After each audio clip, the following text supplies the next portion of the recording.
Can I close my eyes? Hey, what's up, everybody? Welcome to another episode of Live here at Keystroke Medium. I'm Josh Hayes, as always, here with my partner, Scott Moon. And today we are excited to have Susan Kaye Quinn on the show. Susan is the author of the royal romance series, The Royals of Daria. Is that right, Daria?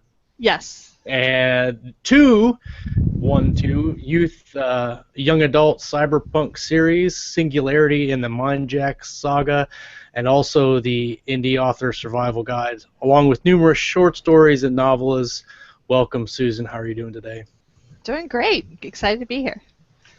We're excited to have you on. Yeah, looking forward to it. It's been a pretty good morning so far, technologically wise, for me. I have a bunch of new things going. I won't bore you with all the details. I got a new equipment for the podcast.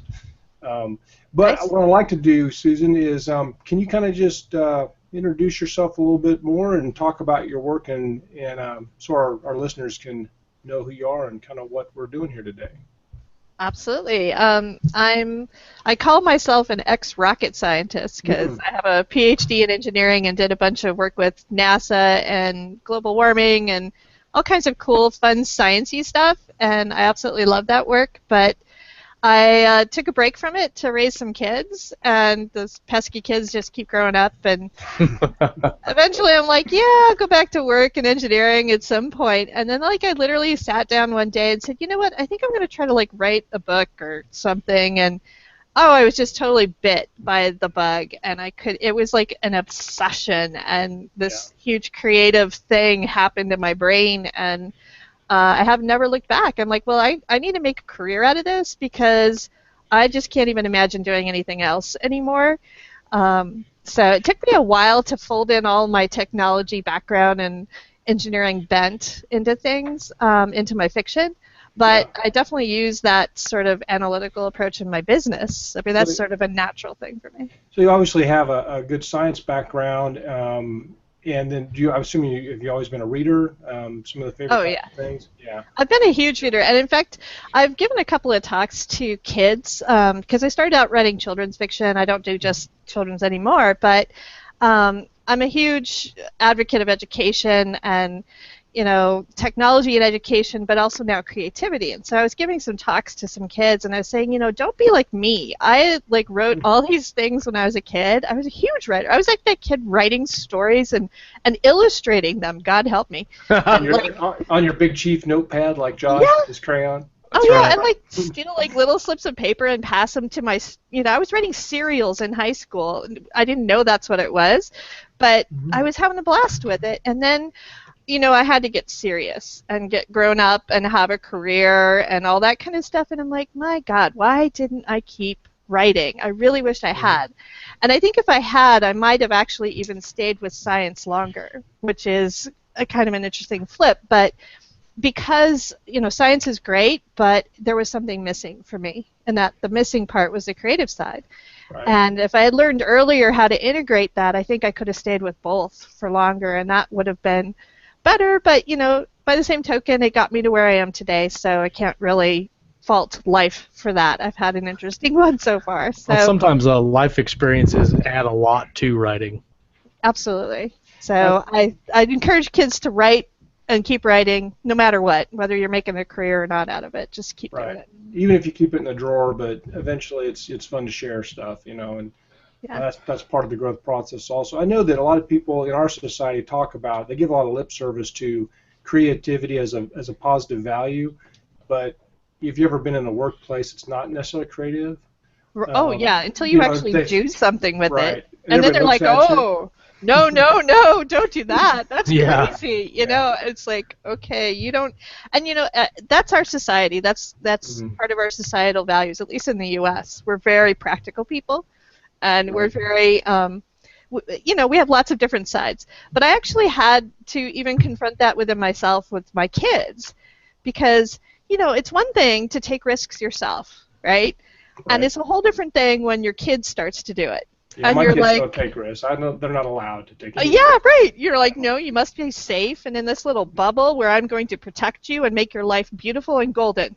Right. And it's like, oh my God, did I say that? No. Whether they like it or not. Yes, and they're like, Mom, you take risks all the time. I'm like, oh God, you're right.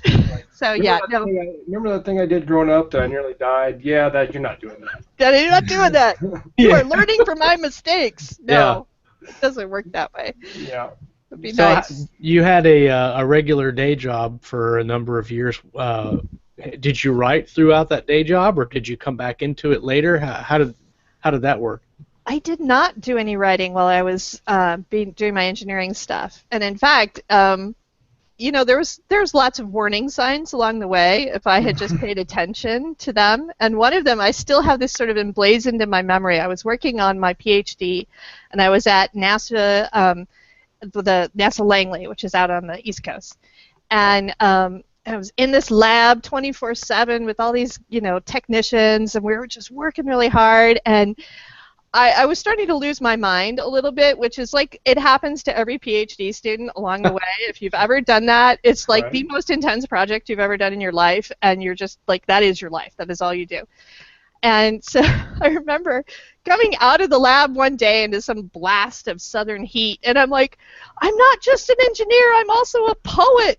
And the technicians are looking at me like, okay, she's gone. She's gone too far. Call the bus. Call the bus, exactly. And I'm like, where did that even come from? It's not like I had written poetry since I was a kid, right? So I'm like, no, okay, there is something in there. And it had to wait a few more years before it came out, but it did eventually come out. And like I said, being a whole person is a good thing. Get there faster than I did, people. Yeah. Having good balance. It's like the Mr. Miyagi from the Karate Kid. You have to have balance, Daniel-san. Wax on, wax off. Wax off. Or write on and then delete the whole thing. Yeah. Yes. Or don't be afraid to go. So, what was when you got serious about writing recently, or when you kind of came back to it? What was the first thing you started on, or what was your first big project where you thought this is going to get some traction and I'm going to do this? Like I had that thought somewhere along the way. Or some equivalent. No, I actually didn't have any kind of experience. I just started writing, and I started sharing it online, like in one of those like forums and things, and because I was just doing it for me. I was just like, oh, look at this thing I'm doing. And I was writing, and then somebody wanted to publish that thing, and I'm like, what? And it was a small press. It came to me, and that was my actual first book. Went through a small press, and it was a romance. It was a young adult romance. It was based around a Navy officer who goes through boot camp. And so I was writing this thing. It was sort of my counter to Twilight. It was like this big epic romance, but didn't have vampires in it. And my niece and I were like sharing a Twilight thing at the time. And so I'm like, yes, but there are other things in life. Like I'm sharing this great wisdom with her, right? And she's like, whatever, Auntie Sue, they're just whatever. And then like it got published, and I'm like, hey, maybe I could actually do this as a real thing. And by the time it got published, I was actually on to exploring who I was as a writer. I'm like, what do I really want to write? Because I've always written science fiction, or always read science fiction. Huge science fiction fan. And so that seemed like what I wanted to do, but I still kind of wanted to do kids' books, and so I was kind of all over the place a little bit. I did a children's book, which eventually I published. I did another young adult book, only this time it was science fiction, and that ended up being my first indie book. And then after there, I mean, I've just am all over the place in terms of genre and exploration. I am just so gaga with this whole writing creativity thing. I'm like, oh, I'm going to do all the things. So I'm going to explore this. I'm going to try that. With your science background, are you a methodical writer? People expect that from me, actually, and I am now, but I wasn't in the beginning at all. And it's very interesting because I just had a conversation with another friend who's actually the husband of a really good friend of mine, and he is an engineer, and he's starting to write. And he's like, it seems like I should be plotting this, but I don't really plot. I just kind of write. And I'm like, no, that's what you need to do. Because just writing, first of all, is the key to all of it. Right. And then second of all, when you're this logical person, it's like you're a weightlifter that's been only exercising one side of your body. You're like super strong over here, but the other side, you're like super weak. Okay? Yeah. you really need to exercise that side. And to me, just pantsing your way through it, just being creative and letting it come out is how you beef up those muscles. And then eventually you can bring in your analytical side and do that plotting thing and get it all integrated together. But I think technical people really have to learn how to let their creative side go loose first. I think you could really hold yourself back. I know some people have a hard time getting started. Yeah. So. Oh, it's the biggest thing. I have another friend who was a longtime writer, but had a dry spell, like a years-long dry spell. Mm-hmm. And I'm like, dude, you just have to write like every day. Just like send me your word count. I don't even want to see the words. Just tell me how many there are of them, and any number is acceptable except for 0. Yeah. And so 4 o'clock every day he emails me, you know, like 242, and I'm like, yes. Yeah. And he's doing great. You know, it's just he's taken off. Now, once you engage the muse, you know, the muse will take you where you need to go. I'm pretty sure that if I spent an entire year without writing, I'd be an unlivable person to be around, because I'd be probably pretty cranky by that time. Yeah, oh, no doubt, man. I am so like that. I so hear you. So you spent some time doing having a day job, and then you got back into writing. Did you start off? I mean, you got published by the small press. Was that under your Susan Kaye Quinn name or a different name, or? Yes, it was. It was under Susan Kaye Quinn. And then when did you come into this whole indie kind of revolution? Did it take you a couple of years to kind of get serious about it after that first publishing, or? So I was serious all along. I'm like this ridiculously serious person. She has a PhD. I need to lighten up, you know. Right. But no, I was way too serious, and they were not serious enough for me. Like, I'm like, you guys are seriously not doing this well. You know, like I could do better than this. And I don't know anything.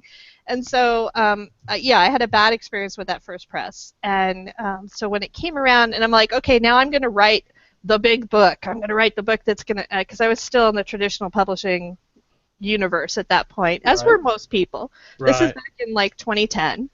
Okay, and so I wrote the book that I thought for sure was going to sell to agents, and I sent it out, you know, and a whole bunch of agents were like, oh, this is beautiful, you know, we'll think about it, whatever, because it takes forever in traditional publishing land. And right around that time is when the indie publishing thing really kind of hit. This was like the summer of 2011. And there was a whole wave of us that were very traditionally bound that kind of like shifted course and went and leaped into publishing indie. And I was in that wave. And I didn't know it at the time, right? I could see it in retrospect, because I wasn't like I got together with all my friends and said, hey, let's go indie publish. No, we all kind of independently decided and then found each other after making that decision, which is actually key, because I think there was something very different about that first class of people that sort of, like the people who came into this on their own and then found people versus the people now. I'm like, God, you people have like everything. You have like these communities and you have all these examples, and it's like, it's a whole different environment now. And so it's amazing how many. Well, I started a little bit later than that. My sister actually sent me an article on the KDP like 8 months before I actually started, and I wish I had started 8 months earlier, because it would have made some things a little bit different. But it's amazing how many of those early books you read about how to do it, how to do the marketing, how much of that is totally inapplicable now. It just doesn't apply. Like, there's all kinds of weird little things I think you should do with reviews, and how to tag your book in another review, and just things that you would never even try now, because Amazon would ban you. But just in general, or even just formatting a book, it seemed like a big deal at the time. To format your own book, and now I can do one in like 10 minutes, and it comes out just as good as what I used to spend like 3.5 weeks on. So. Yeah, it's evolved. It's an evolving industry, and so if you get in on the ground floor of anything, the rules are going to be different. And and then I found my that early class. It's like a lot of them 2, 3, 4 years later, they're like, oh, this isn't as cool as it used to be for me. Like, I'm not selling. I thought I'd be, huge by now, and now I'm still struggling. And I'm like, you have to refresh like every 3 or Right. 4 months, you have to refresh your knowledge of the industry because it just changes that fast. Yeah. And that's part of why I stay really engaged in the whole indie community.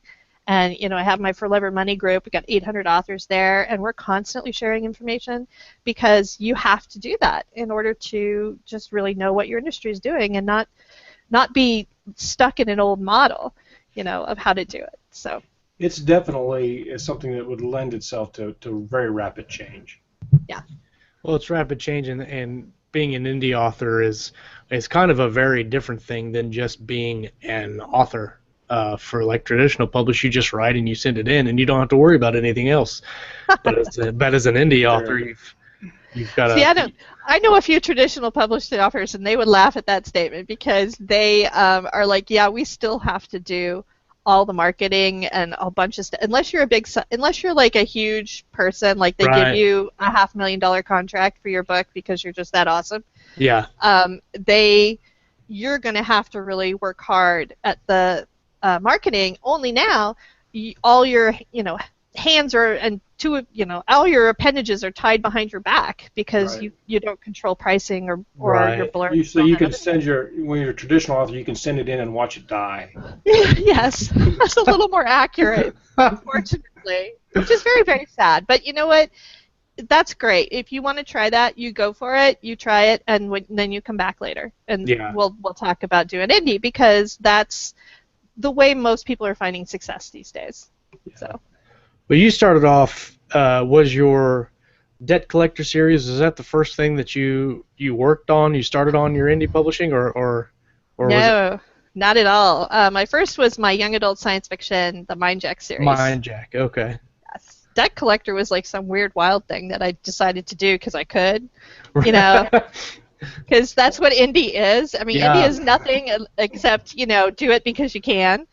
And so I'm like, I'll write this weird future noir that's kind of sexy and dark and has like 9 episodes in a season because we're talking seasons now, right? Like it's books and for like TV, and sure, let's do that. And oh my God, it's so fun. And it's not a super big seller by any stretch, but the people who read it absolutely love it. It's one of those like almost like cultish kind of things. Yeah. People really get into Debt Collector, and then they're like, finish it because I've only written 2 of the seasons and I have 5 planned out, and then I ended up not doing the rest of it or not yet. I'm going to. Debt Collector fans, don't kill me. I am going to finish it.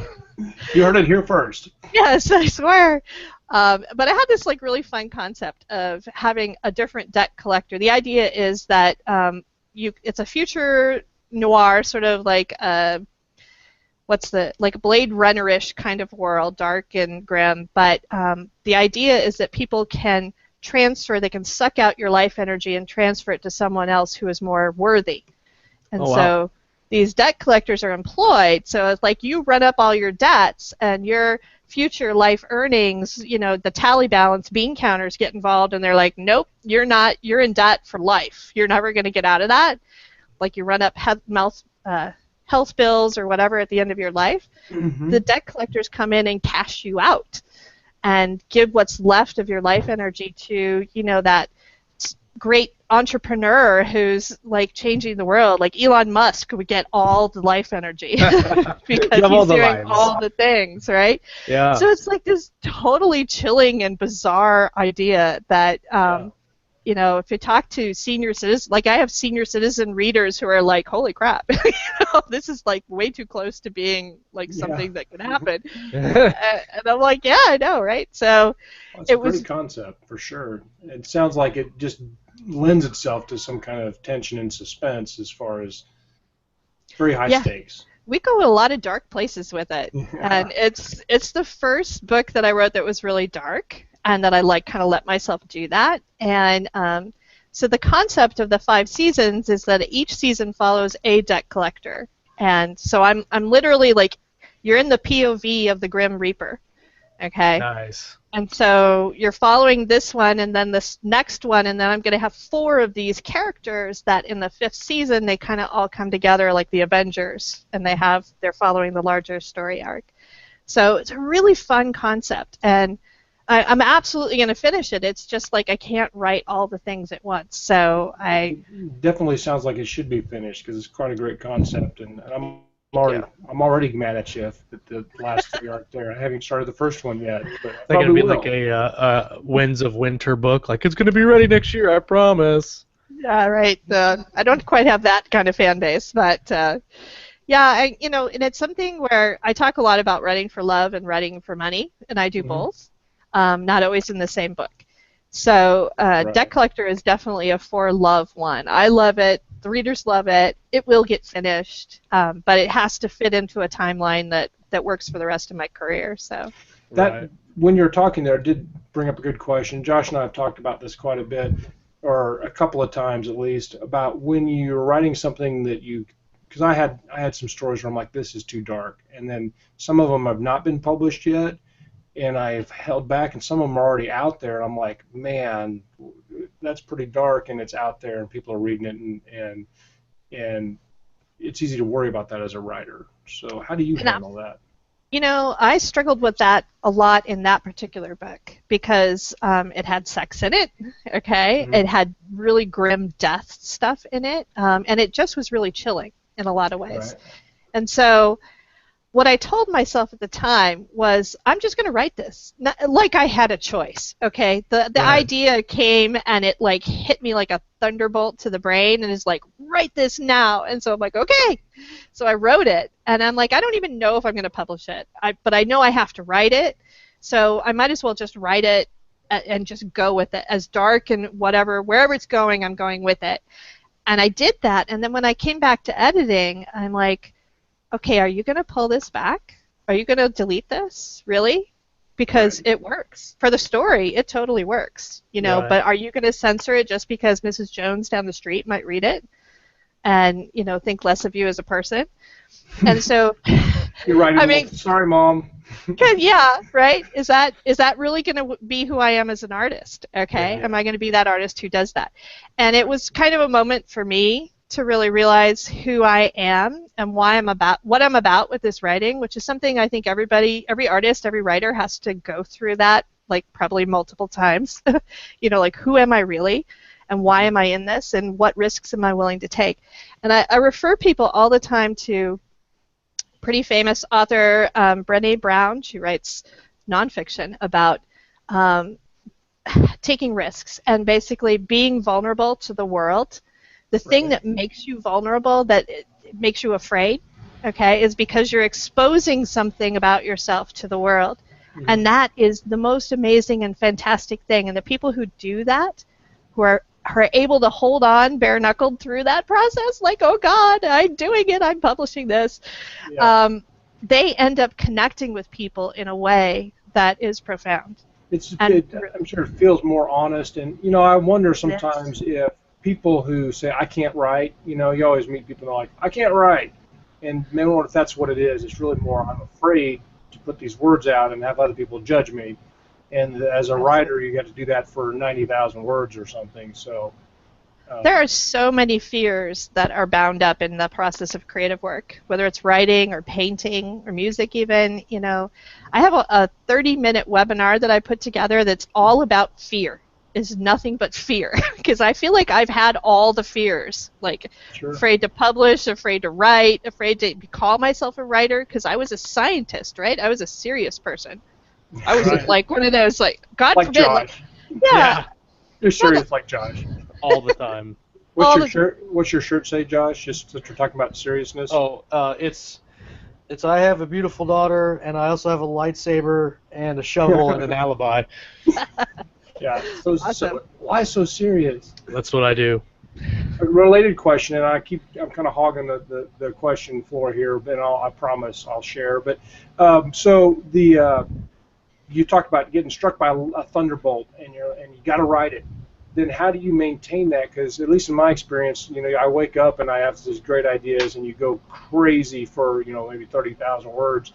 Now, how do you maintain that because eventually, no matter how good the story or the premise or the inspiration is, eventually it's going to become work.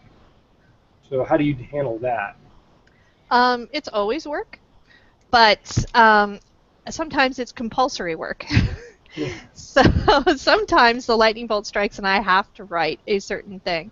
Most of the time I am simply writing because I love it. I absolutely love it. I love the process. I'm not one of those people who said, and it's not like that there aren't difficult times or plot problems you can't get through or you just can't figure out how to make it work. And, you know, I struggle with all those things too. Right. But I'm really very cognizant of my joy in the writing. And that's part of why I can't stay away from it for very long. It's a thorough and complete addiction that I am never going to recover from. And so I have to feed it and give it its due. And there's another book, I keep recommending these other books, called The Practicing Mind. And it's about immersion in your process, like sort of like finding the flow state. People might be more familiar with that term. Right. I think writing that way. Writing for me is that. If I'm in it, I am fine. I am doing great. And it doesn't matter how hard the crafting of it is. I might spend an hour on a paragraph because I can't get the right words. But even during that whole process, I am flow stating with it. What was the name of that book again? The Practicing Mind. Okay. And it's fantastic. It's like really a very Zen kind of book, but it talks about just doing the work, just sitting down, saying, this is my hour, this is my 2 hour, whatever your allotment is, Right. and I'm in it the whole time. And then when I come out of it, because you have to do both, okay? You have to come out of it and stop thinking about it, because like we're writers, right? We think about our stories constantly. Right. And that's actually kind of not a good thing, because your brain needs a rest.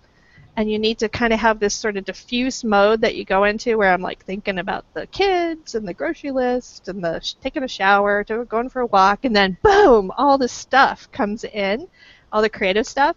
That actually is a real thing that your brain does. I do a lot of studying the brain and how it works because I like to hack my brain and make it work right. That's probably why people get such great ideas and they wake up in the middle of the night or in the mornings because their brain's been often freeland, sleeping for a while and regenerating.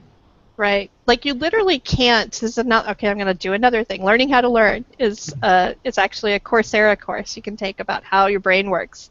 But the concept is that if you're working really hard on something, which is what we're doing most of the time when we're writing, we're working really hard on it. We're concentrating. We're focusing. We have certain pathways in our brain that understand how to compose sentences or create characters or do whatever. And so when you're in that mode, you literally can only think in ways that you've already thought. All right, so you're stuck like on those little pathways, whatever they are.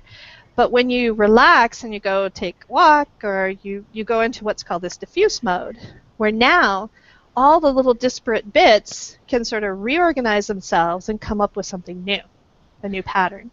And it could, the solution for your problem, whatever it is you were working on, could come to you in what seems like a bolt of lightning, okay? Mm-hmm. But what it really is your mind is able to reorganize in a way that you can literally think outside the box, outside the brain patterns that you have.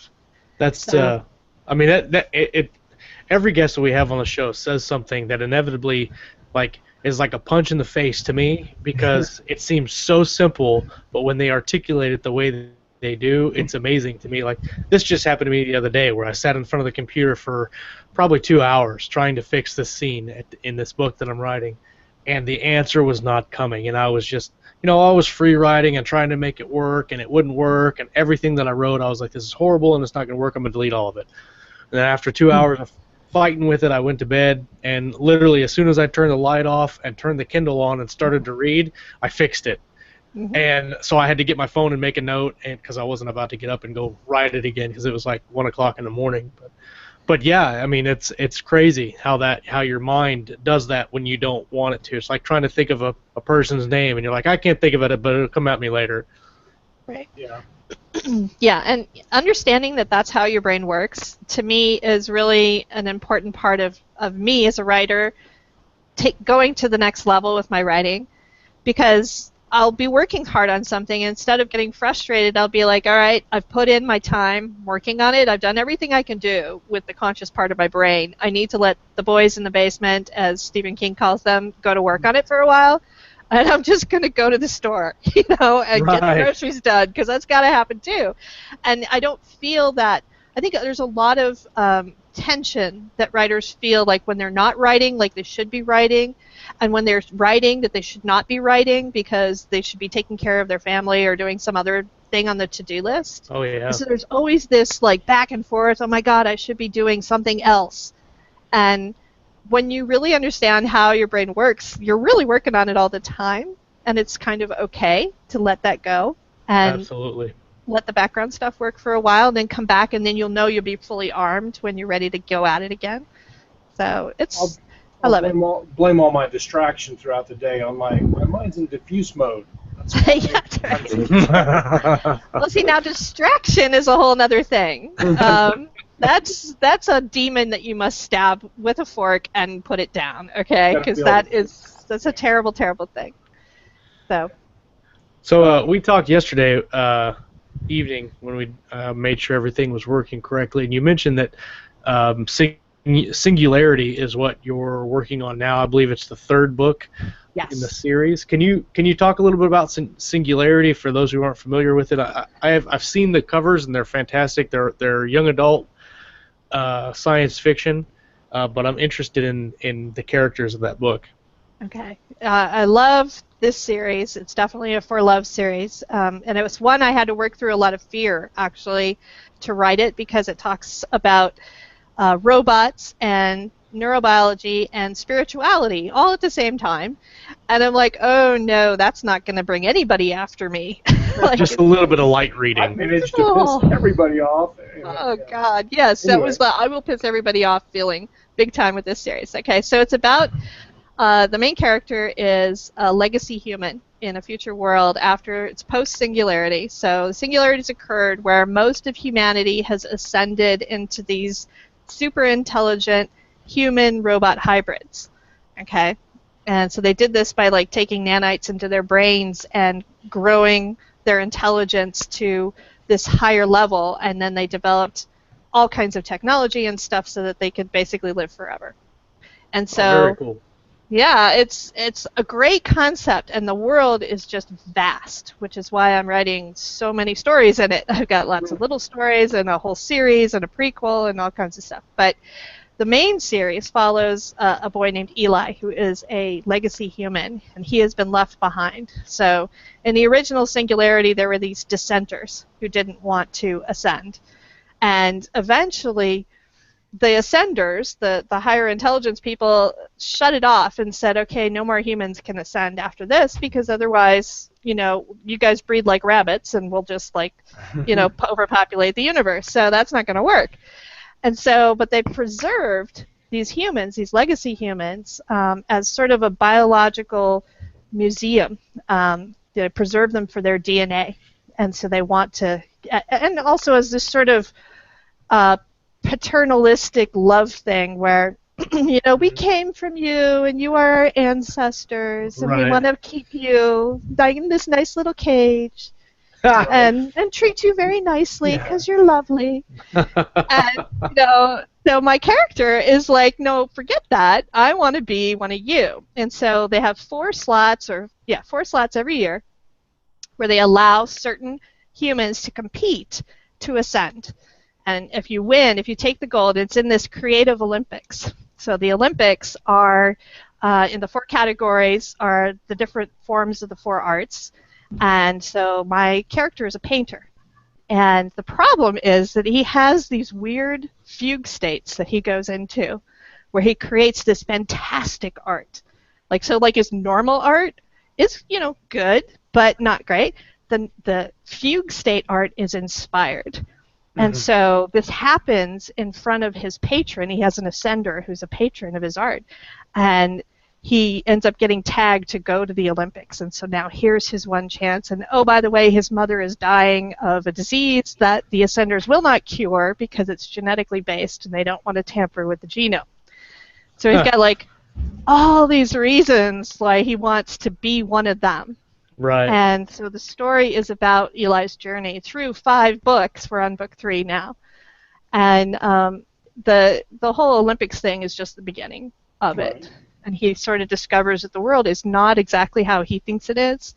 And there's a lot more going on behind the scenes with these ascenders than he ever realized. So That's my tease. How do you develop a premise like that? Because I think a lot of people would think that's not just a top of the head premise. And then, I mean, obviously we talked a little bit about inspiration and things. Are that before you start writing? Because that's what someone was going to ask earlier. Is you said a little bit about discovery writing. Mm-hmm. So you get an idea, and then where do we go from there to come up with something like Singularity? Singularity was another lightning bolt idea. I was on a long drive, and I had this sort of concept come to me of a boy in a fugue state creating great art. So that's where I started.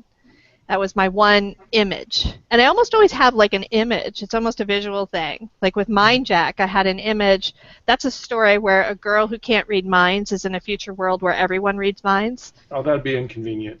Yeah, it's kind of a bummer. So I like literally had like the image for that is like she's in this classroom. It's a young adult, right? She's in this classroom in school, and she's like surrounded by all these people who are thinking things about her and talking about her, but it's silent because nobody speaks. Because why would you? Because everybody reads a mind. Right. And she's horribly isolated in the middle of all these people. And so that was my image to start with. And so now in that story, it turns out she's a mind jacker, which she controls minds instead, but she doesn't know this yet. Oh, nice. Yeah, so Discovery wrote that book for like 30,000 words before I knew she was a mind jacker. I'm like, oh my God, she's a mind jacker. Nice. I had to go back and rewrite the whole first part of the book, but and that went through a lot of iterations, but the concept, that first image, is actually still in the book. That's still in the first chapter of the book. She has that. And if you go look at the trailer, I had a live action trailer made for that series. That image is in the trailer. So it's sort of like that iconic first brain bolt thing almost always is key to the story, but it grows exponentially from there as I do the real work of creating the story. So now that the Singularity, Mind Jack, is that series complete? Oh, yeah. Well, yes and no. It's complete in that it has the first trilogy and a bunch of short stories, but okay. I recently decided to do a follow-on trilogy to it with a new character, so it's not complete in that sense. There's more to come. No, you've written novels and novellas and short stories all in the same universe, like with Singularity. Our books 1 and 2, those are novel length, right? Yes. And then you have several short story collections or novella collections that go into that universe. Do those deal with other characters? They do to some extent. And with Singularity, I love the short form. So I write a lot of short stories for little ideas that I have about in the universe. But Singularity is a little unique because I was inspired by Asimov, I believe. Asimov. I always get this wrong when I say it. Who created his 3 Laws of Robotics, okay? But he created it over a series of short stories that were all published in magazines at the time, right? This is back in the day, right? Mm-hmm. And so he sort of created the universe through a collection of stories and viewpoints rather than a single viewpoint that went through a novel series, for example. Right. And so in my story is definitely about Eli the painter, the boy who wants to be a robot. Okay, it's about him, and so he's got a whole novel series, and that's a complete thing there. But the universe is so big, I wanted to do sort of an homage to Asimov with that, and create these smaller stories that are completely one of them is like the moon of Jupiter. Okay, and one is another robot is completely in a different society on the Earth at the same time period, but in no way connected to the characters of the story. Okay. But you can see the story in the background. So if you're familiar with the novels, you'll be like, oh yeah, that's next to Seattle where Eli grew up or whatever. But it's a completely separate story. But it gives you an insight into the containment story, the one that's on Jupiter. Gives you some insight into how all these lower intelligence AIs operate in that universe.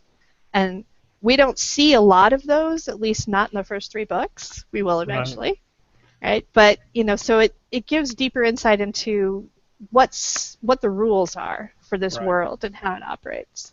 Now, there's two ways of thought on this, and two directions I want to go: the creativity side and the business side of doing that kind of sequence. Did you start off thinking these stories are kind of cool, I want to write them, or did you go into it knowing I wrote this novel and the model now is to publish every 30 to 60 days, so I should write some of these smaller stories to kind of carry over to the next novel, or how did that sequence come out? No, and anybody who thinks their novella is going to carry over for a novel, I got a word for you. No.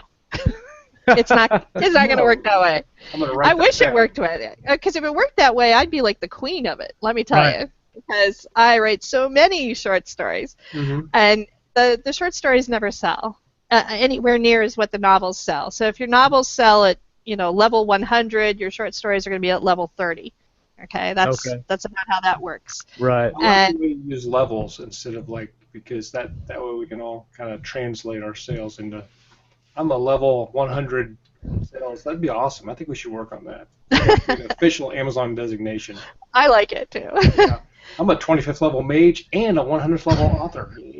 Can I level up? Yeah, I'd like to. Level up now. Stardust and level up, evolve a little bit. Yeah. There you go. I've been playing Pokemon Go. So Josh, you were talking about the interaction between short stories creatively and from a business or marketing standpoint, and then I interrupted like usual.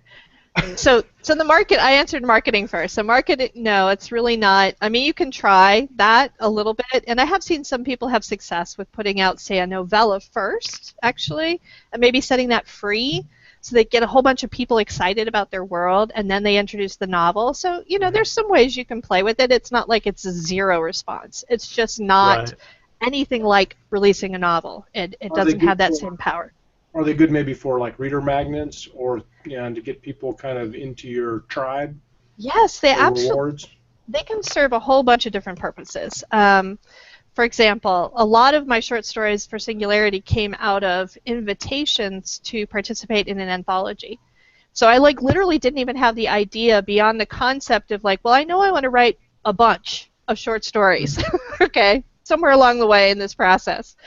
And then, Samuel Peralta will come to me and say, hey, we want you to write a story for AI Chronicles. I'm like, okay, I can make a Singularity story out of that. So then I would come up with the idea that had to fit in this sort of idea of AI, which is not very, hard to do because it's a pretty topical thing, and come up with a story then. So now I've got an anthology that does cross-promotion with other authors.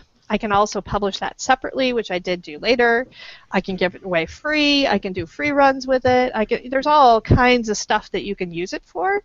So it's a very utilitarian thing in a way. In fact, I just recently wrote, we haven't mentioned this yet, but I have a pen name who writes romance. Right. Very sexy romances. Awesome. Okay. I was going to ask you about pen names. Totally not going to tell you what the pen name is, so don't ask. But and now because Scott calls that active romance. Active romance. In Canada, they're known as active romance. It's very active. I didn't want to bring this out, but this is the big announcement. I am starting an active romance writing career, and my pen name is going to be Josh Hayes. They're going to be bad. That'd be awesome. I would buy the heck out of that. So, yeah. So my romance, I don't keep my pen. Just to be clear, I don't keep my pen name, separate because I'm embarrassed in any way about that. I love writing sexy romances. Sure. But the marketing is very different, and the audiences are very different, and she sells like crazy, and I don't want her to swamp my other books with also bots. It just would snarl things up. So anyway, so my pen name, I just recently, and she's a fantastic incubator for marketing ideas, let me tell you, because the market is so responsive and aggressive over there that in the romance world. Right. You can try all kinds of things with those people. It's fantastic. So the thing I just did, literally just did, last week, this weekend, I wrote a short story that is a backstory for one of the characters in the romance. So we kind of give a little tease in the book about this backstory, oh, this thing happened, but we're not going to talk about it, and then I write this little bonus material. It's like, oh, now we're going to talk about it. You know, we're going to tell you the whole story of what happened there. And I gave it free to all my subscribers.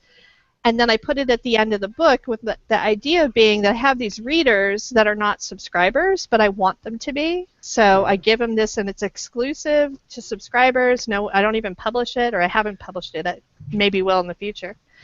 And it's done fantastic. People like are, oh yeah, give me that, and they're willing to give up their email address to get it. Basically. And that's in your call to action at the end of a book they've already bought. Am I following you correctly?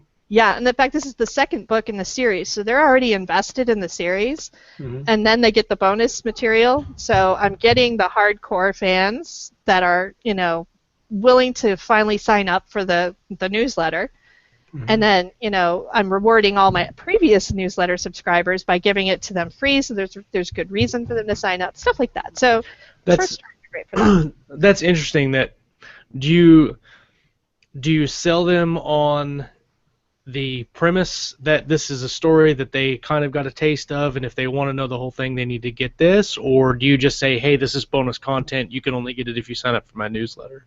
Bonus content, totally. Okay. Yeah. A total reward / maybe an incentive. If maybe, like if I'm reading your books and I got this bonus content, and I say, hey Josh, you know, sign up for this, go get this freebie or this bonus content because you'll like it. So right. Kind of a word of mouth type thing. The reason I asked that is I'm finishing the third book in a series that I'm writing, with a fourth book to finish it out. But between those two, I have a short story that basically tells how the antagonist became the antagonist. And none of the story, the actual novels or novellas, are told from the antagonist perspective. He's just kind of there, and they're fighting against him. And then, so this novella special bonus thing that I'm going to do is just going to be strictly from his point of view. So when I sell that, I'm going to say, hey, you know, this is bonus for the newsletter subscribers, but I'm not sure whether I want to tell them, hey, this is the antagonist story, or hey, sign up and get this bonus thing. It depends on how much you want to give away. I mean, I wrote a whole blurb for my thing so they would know exactly what it is, because my characters like are immortal, okay, so they like live a long time, and so the backstory is like in the time of Shakespeare, okay? It's like historical, right? And I'm like, all these contemporary readers, I don't want them to like have a heart attack when they open it up and it's all about the bard, you know, and all these you know, words, right? So I have to give them warning about what they're getting. But no, people just snapped that up. And then they're like emailing me, they're like, well, I can't find it on Amazon, I want to review it, and I can't find it. And I'm like, that's because it's not published. And you could go on Goodreads and, I guess, review it, thank you, you know. Right. But sorry, not published yet. So well, I think technically it's published because for purposes of your copyright, anything that you create and put out there, that counts as published, but they're looking for it on like a ebook distributing site. So right. Do you do that like? That's something I've always been worried about. Is I've come in contact with that idea of writing some short stories and putting them out there, and you know, and you get that nobody's going to steal your stuff, but then you always feel like, what if I just throw it out there and people could just do whatever with it? And oh God, people pirate my stuff all the time. Yeah, like all the time. Yeah, I don't like it in the sense that I don't like when people steal my things.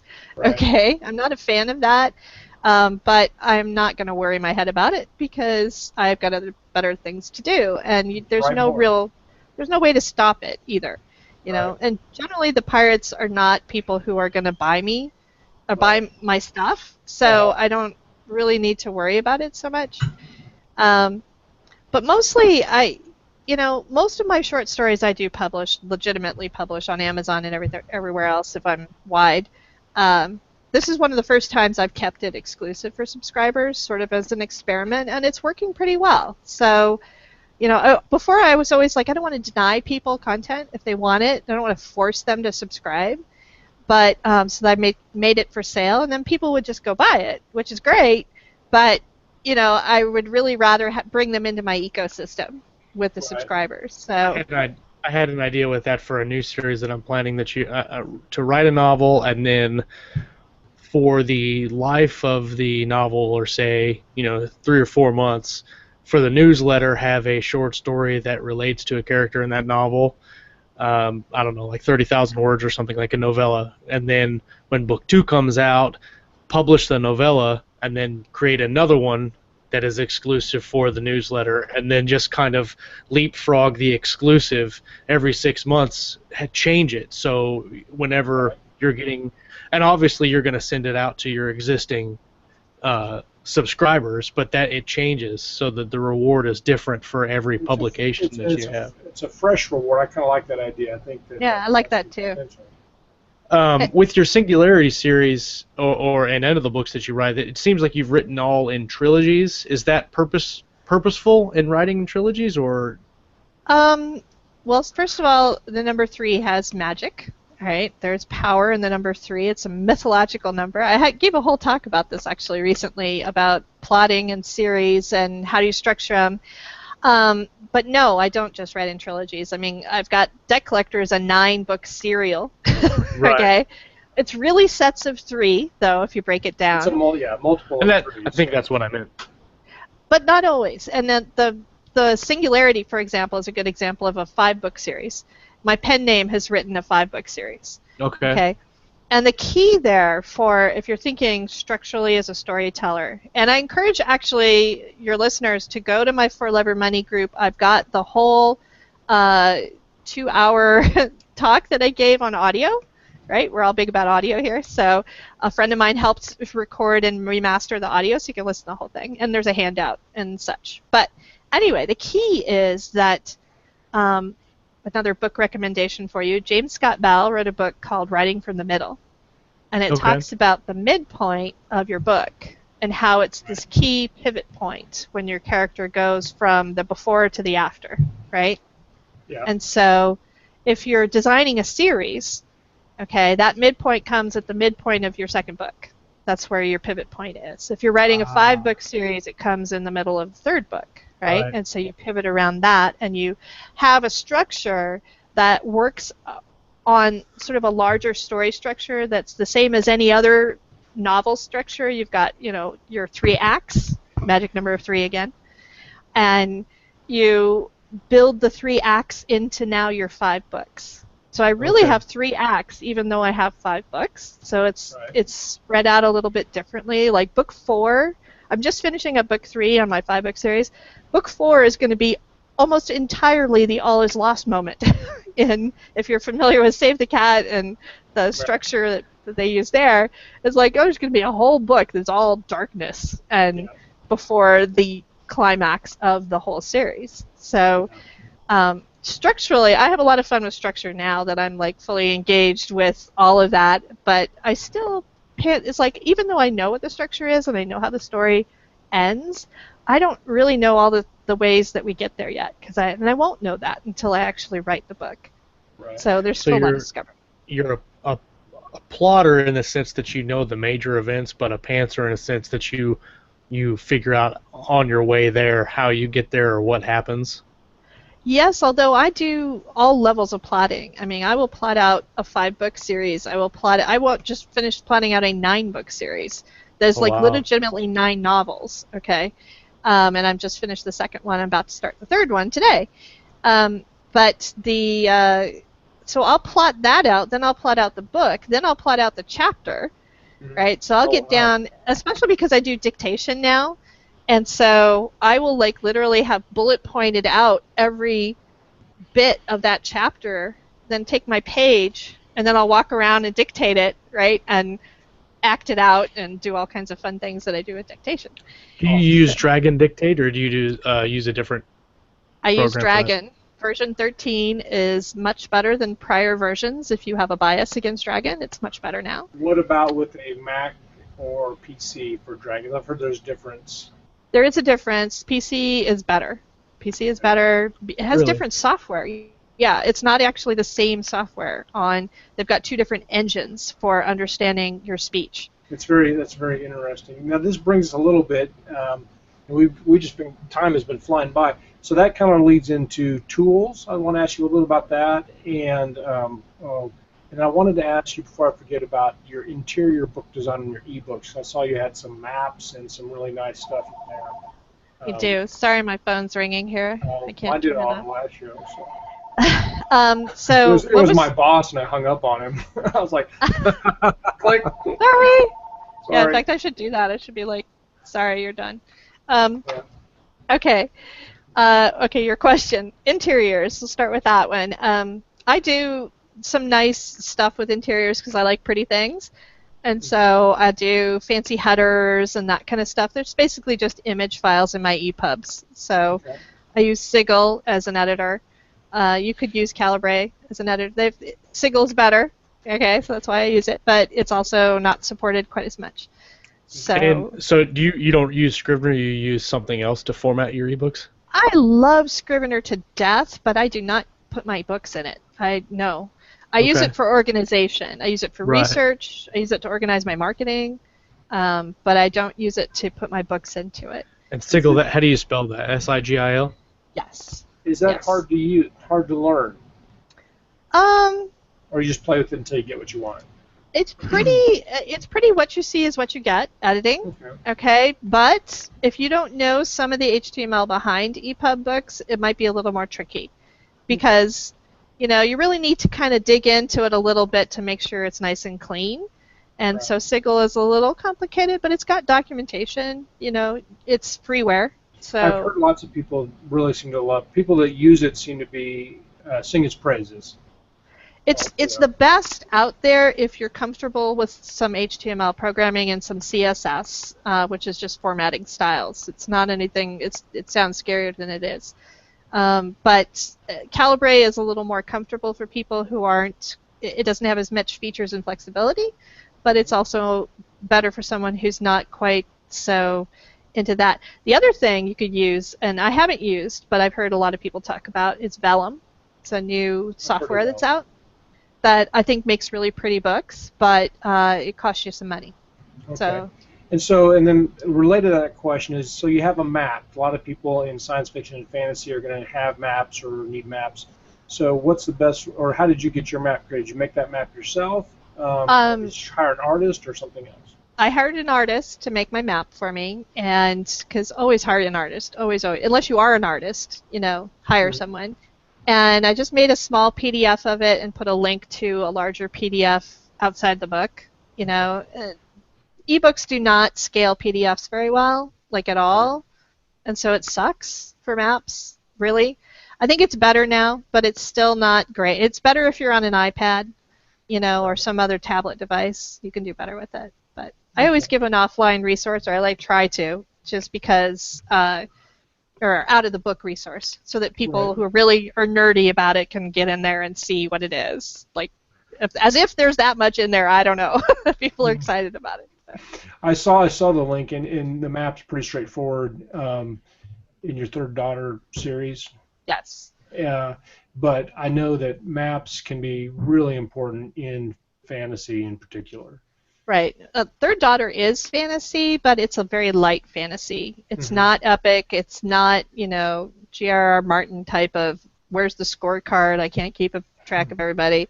It's not like that at all. So I just put a little map in because fantasy readers like maps, and why not? And it did give some visual clues to the politics. It's really a political story, even though I call it a romance adventure with swords and skyships.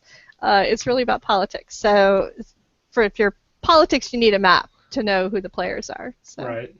So tools, because we're talking about structure and things, you talk a little about tools for writing. What's your favorite tool? I use Word.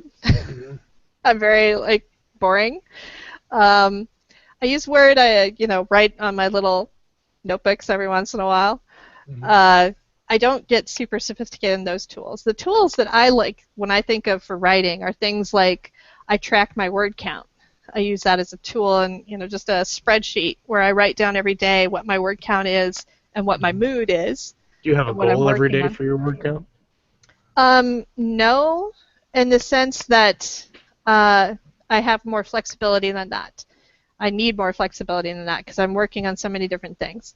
I usually will have a goal. Like today, I have a goal that in the next 10 days I want to write a novel. So. Oh, wow. The one I haven't started yet today because I'm talking to you guys. But well, I will we're glad to help. Yes.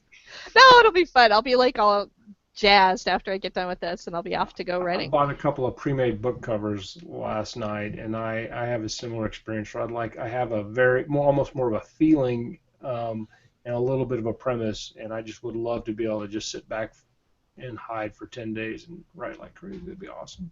Yeah, I wish I could hide. There's no actual hiding. Like at that same time, I've got to get my kids back to school, and I've got to get them registered and do school supplies. And they're so demanding. So, one thing after another. I know. How do I find you people? Like lunch, and it's just so. Yeah. Now you write full time. I do. What you say you don't have a goal, but what is your average word count for the day? You say you're going to write a novel in 10 days. When I think of a novel, I think of anywhere between 60 and 90,000 words. What's your plan to get through those days to make that length of work? Well, these are my pen names novels, and they are 50,000 words because that's what the market wants. The market wants that size book, so that's what I write. And so I'm hopefully averaging 5K a day for 10 days if I want to get it done. And I do that pretty regularly. It might spill over to maybe being like 13 or 15 days, but that will include edits as well. So, it's not like that's just the first draft. That's like completed book.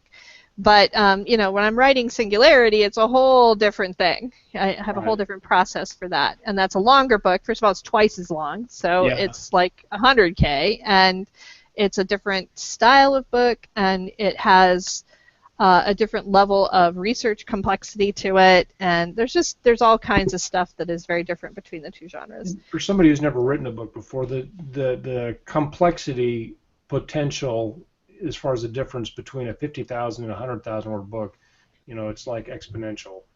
Yeah, it's more than twice. It's not just 2 + 2 or whatever. The longer the book, the more engaging and more different side plots and things you got to deal with. Right. And the characters grow like we were talking about before. They just grow like rabbits. They're everywhere. That's why you got to kill. That's why you got to kill off characters.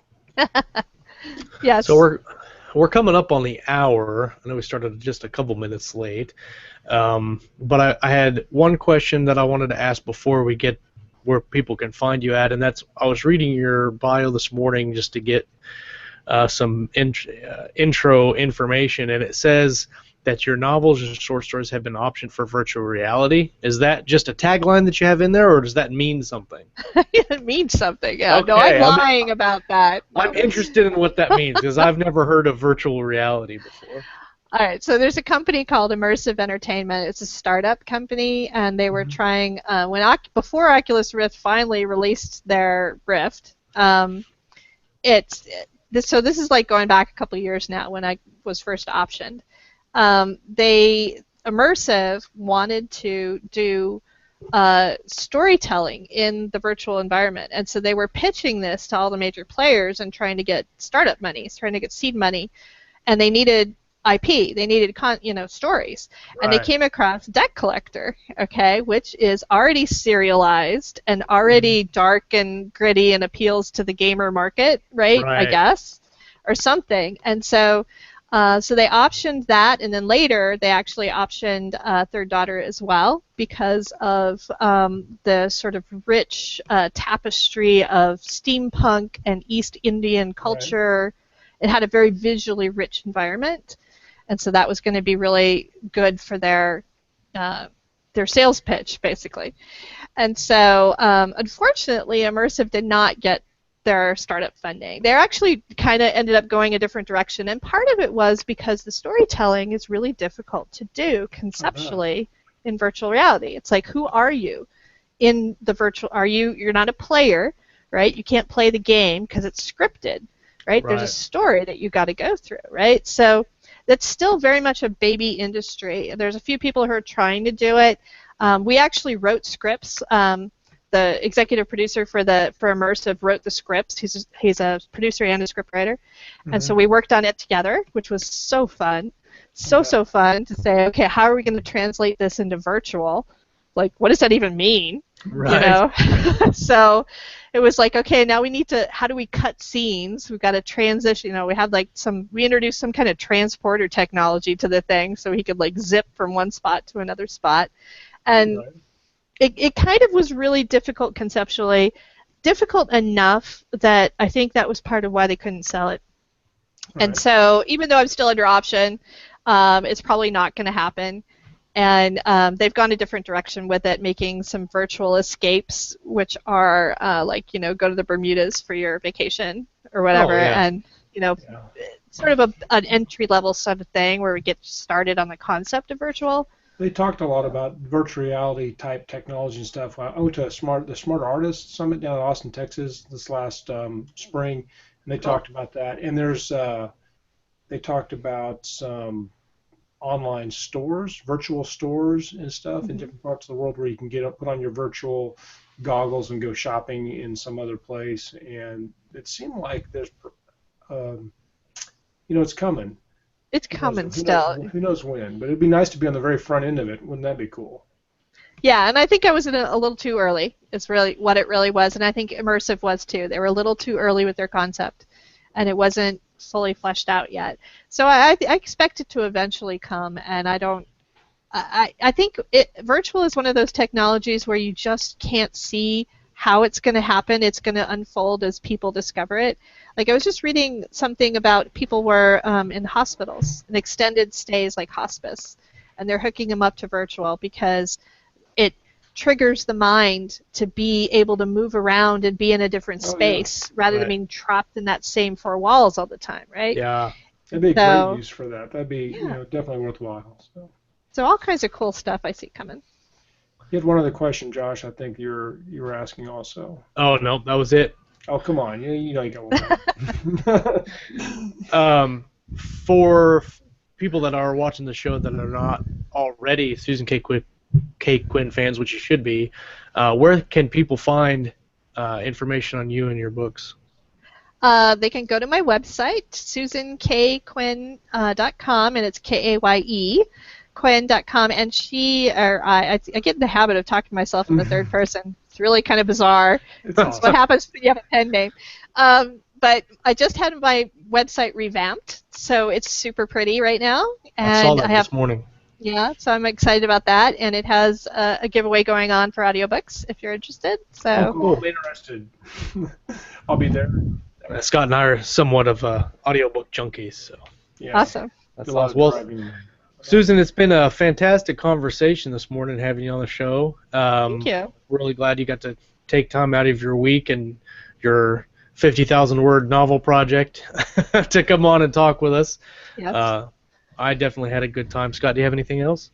No, I'm excited, and hopefully we can talk again, maybe having the show again in the future, and I'll next time we come back, I'll have some of your stuff read and so some more of it. I started some of it last night. It's pretty good stuff. So I'm excited. Thank you. I'm really glad to have you on the show. I appreciate it. Well, thank you so much for having me. It was quite a pleasure. So. All right. Well, if you want to hang out for just a second after I click this broadcast button, and then we'll wrap it up. Thanks everybody for watching, and we'll see you guys next time. Take it easy. Take care.